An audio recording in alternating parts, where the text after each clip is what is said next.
The deep sea is a world of extremes. So far in this series, we've taken a look at the ways in which animals have adapted to survive in the cold, dark depths.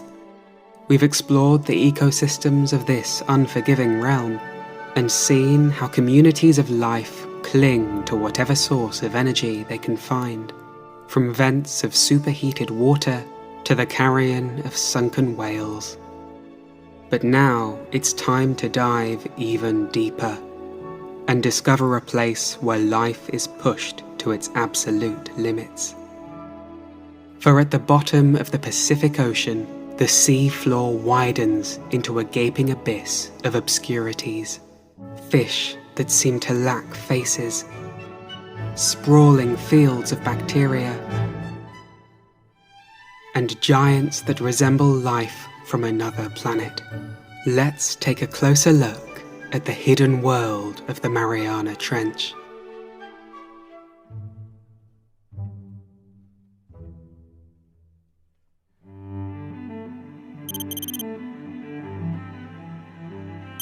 The infamous Mariana Trench sits like a crescent-shaped dent in the floor of the Pacific, a 2,550-kilometre-long, 69-kilometre-wide fracture that plummets down into a pure black void.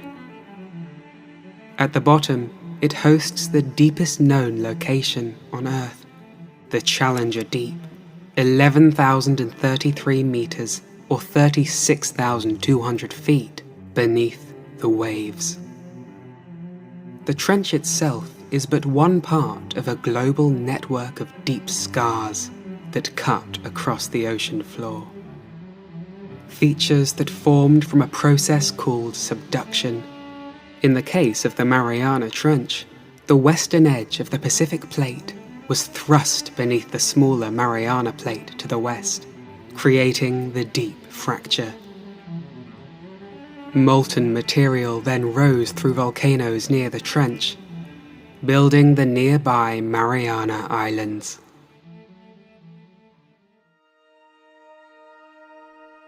At its deepest point, the Mariana Trench dips down into a little explored zone of the ocean. The Hadal Zone, named after the realm Hades, the underworld of Greek mythology. A suitable title for a place where the conditions of pure darkness, acidic, freezing water, scarce food, and immense pressure create a challenging environment for creatures to survive in. For much of history, it was believed to be a dead zone, void of any life at all. An impossible frontier, and an empty void of perils that could never be reached by any human. But in the 19th century, this was all about to change. The Mariana's depths were first plumbed in 1875, when the crew aboard the HMS Challenger cast a weighted sounding line over the side of the vessel and found they needed more rope. They had not expected there to be a location so deep, but news of its discovery caught the eye of the ambitious. Knowing it existed simply wasn't enough, and a few dared to venture to the bottom.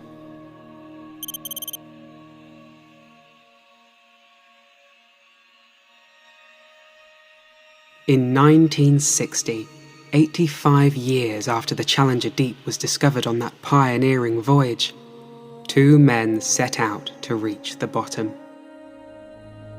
Jacques Piccard and Navy Lieutenant Don Walsh, sheltered only by a cramped bath-escape submersible called the Trieste.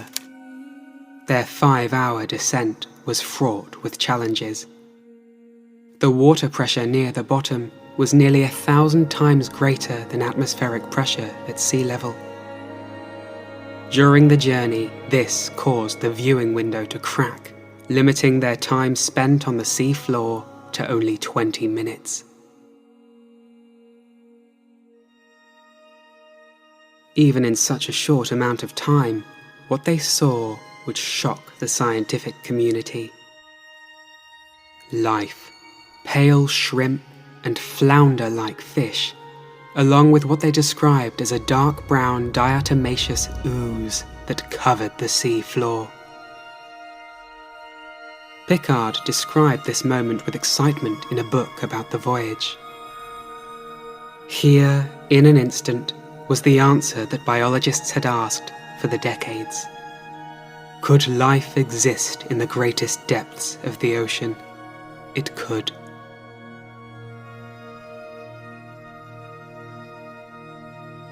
When James Cameron followed in the Trieste's footsteps on board the Deep-Sea Challenger in 2012, he too saw the sprawling microbial mats. Bizarre-looking filamentous clumps of microorganisms living off chemicals from altered rocks, 10,912 meters, or 35,803 feet down in a sunless world.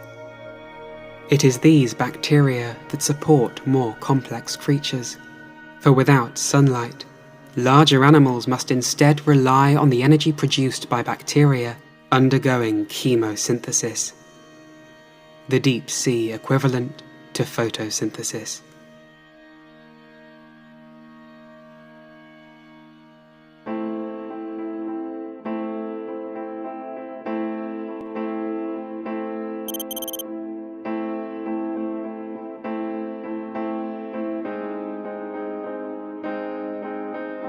The footage you're seeing now was taken by an unmanned Japanese submersible called Kaiko in 1996.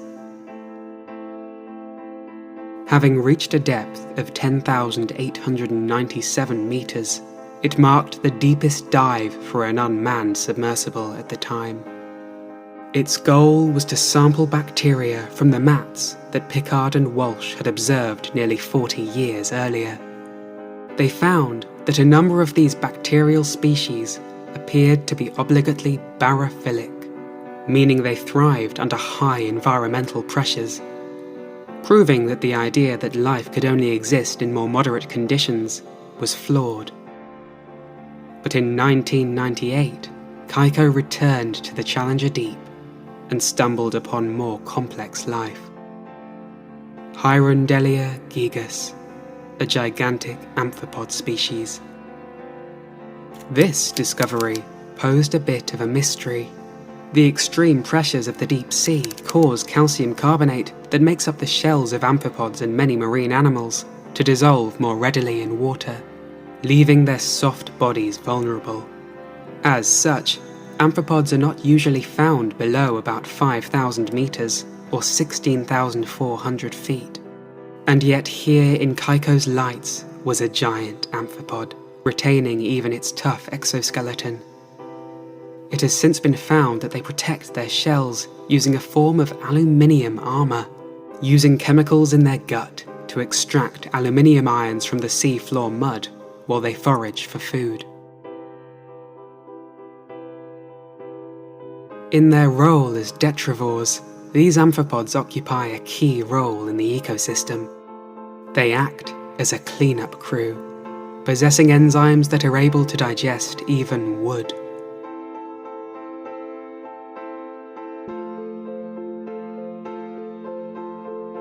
In more recent times, remote submersibles have caught yet more oddities of the Mariana Trench in their headlights. Among the most abundant inhabitants are the holothurians, sea cucumbers, like the remarkable sea pig with its ring of feeding tentacles that it uses to sift through the mud and grab onto food. Some scientists believe that Pickard's fish was, in fact, a sea cucumber, for it is thought that fish are unable to survive where the pressure is so great that it would dissolve the bones of any vertebrates.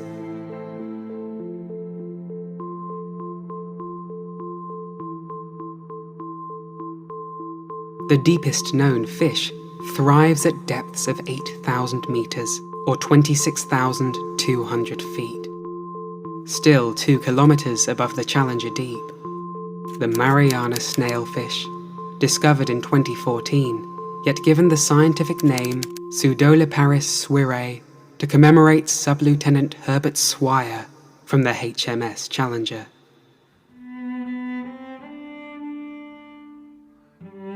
But snailfish and amphipods are not the only oddballs found in the trench.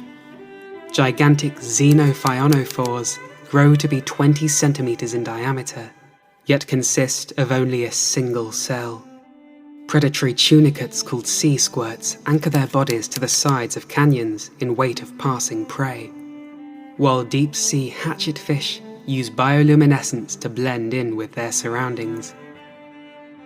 While only glimpses of these otherworldly organisms have been recorded, their abundance goes to show that life will always find a way to survive, even when faced with the intense challenge of living at the heart of the ocean's underworld.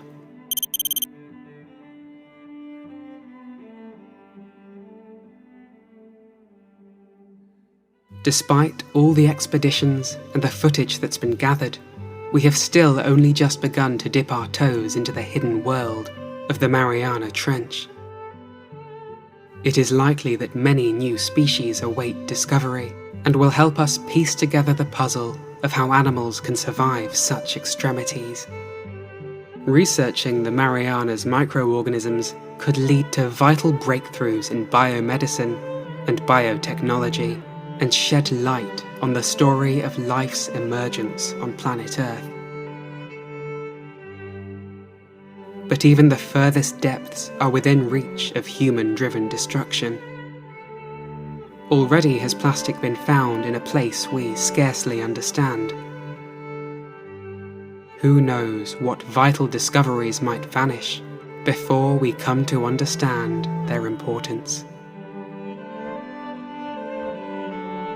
This portion of the video is sponsored by NordVPN. To explain to those of you living down in the bathypelagic zone who might not know what a VPN is, it stands for Virtual Private Network, and essentially does for you what bioluminescence does for the bloody belly comb jelly. It protects your identity and keeps you hidden online. Connect with one click and choose from over 5,300 servers in 59 countries for a fast, safe online experience, giving you access to websites, streaming platforms, and content not available in your country. Simply go to nordvpn.com/naturalworldfacts or use a coupon code naturalworldfacts to get a 2-year plan plus a bonus gift with a huge discount. Thanks for watching.